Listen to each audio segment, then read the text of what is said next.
Hello, I'm Brigantia Blackbird of Blackbird's Brew. Happy Monday. This is the first Monday of October, and so now I'm going to introduce you to the goddess I'm going to be working with and focusing on this month, which is the Welsh goddess Rhiannon. Now, most people will know her or at least recognize her as being a Welsh goddess of sovereignty, and by Welsh I mean the land that is now known as Wales. Of course, in ancient times it was not known by that name, but just for the sake of simplicity, that's how she's categorized. And of course, her aspects dealing with sovereignty and things of that nature are extremely important. But she also has special relevance during Samhain because she does have multiple ties to the other world. For one example, the birds of Rhiannon, three blackbirds. They're said that their song has the ability to wake the dead or to lure the living into a very deep sleep, even easing them on into death and onto the other side of the veil. One of Rhiannon's titles is Lady of Avalon, or Queen of the Fae. Avalon, of course, was the Isle of the Apples, and the myths that were surrounding Avalon.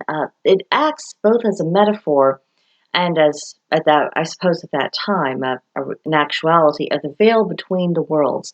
You go through the mist and you are in Avalon, and then you are in this whole other place. Now, there's just a little bit of basic information I want to share about her. We'll get much more in depth as the month goes on. And of course, please forgive my mispronunciations of these various names. Welsh does not come naturally, so I'm doing the best I can, and I welcome any correction in the comments. But Rhiannon was the daughter of Hyfhaid Hen, and he promised her in marriage to someone called Gawal, and this was much to Rhiannon's displeasure. In fact, when she met her first husband, one of the things that she told him is that she was being given in marriage against her will. So that's not simply of a, I don't really want to, or not him. It was absolutely against her will. She managed to overturn her father's decision, and she ended up becoming the wife of Pwyll, and eventually became the mother of Pryderi, which is a story in and of itself, and we will get to that later in the month. After Pwyll died, she eventually became the wife of Manadwyn, or Manaman Mac Lir, a sea god, and this, of course, was through his relationship that he came to have with Pryderi. Now, it is also worth mentioning, as I mentioned last month, that there's a possibility that the goddess Modron and the goddess Rhiannon are one and the same, as is the god Mabon and Pryderi. And as I look through the mythology, and of course Pryderi's, one of his stories is in association with that tale of King Arthur, in which he's assisting Coleridge get the hand of Olwen. And so it does make me kind of wonder if perhaps those two ladies are the same. I still haven't come to any firm conclusions about that, but that does kind of make me lean into the idea of, well, perhaps Modron and Rhiannon actually are one lady who just happens to be known by different names. But we'll discuss that more. Rhiannon is associated with several things, primarily certainly horses, particularly white mares, dogs, hounds in particular, but also puppies in general. And of course, she's associated with many varieties of birds, particularly blackbirds, but this also does bring in the raven and the crow. For offerings, I've noticed that Rhiannon particularly likes gifts of song. There's one song in particular that I will use to sing to praise to her in ritual. She also enjoys most drinks, alcoholic or otherwise, but she is just as happy with a cup of tea as she is with a shot of whiskey. And so far, she's been accepting of most foods that I've offered to her.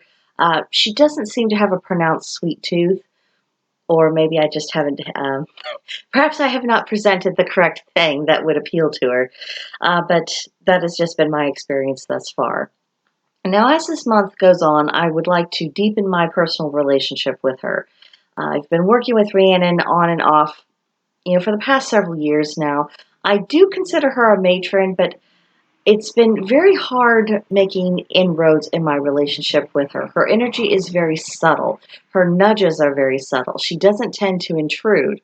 But if you call to her, she is willing to answer, so I'm going to be taking a more proactive approach where she is concerned. And perhaps simply just straight out asking for advice or for guidance, or I wouldn't even say for information, because I don't think it's the gods Well, I just don't think it's their duty to just simply bestow information upon us. I mean, that would help us evade the process of thinking, and that's not really the point. But I think perhaps just asking her for her take on things, for her perspective, I might have a little bit more success with her than I have in the past.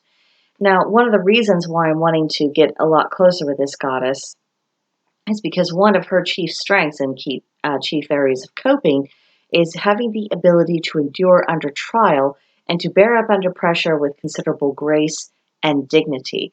She has a great deal to teach, and I'm going to be asking her if she's willing to give me further instruction because that particular quality, I see that it's becoming more and more relevant as time goes on and the world goes crazy. So hopefully she will be amenable to uh, polishing up my skills in this area, but we shall see. I think that's it to get you introduced to her. I just wanted to give you a little bit of a taste. Of course, next week's video will go much more in depth, so hopefully you will come back for that. But for now, see you in another video.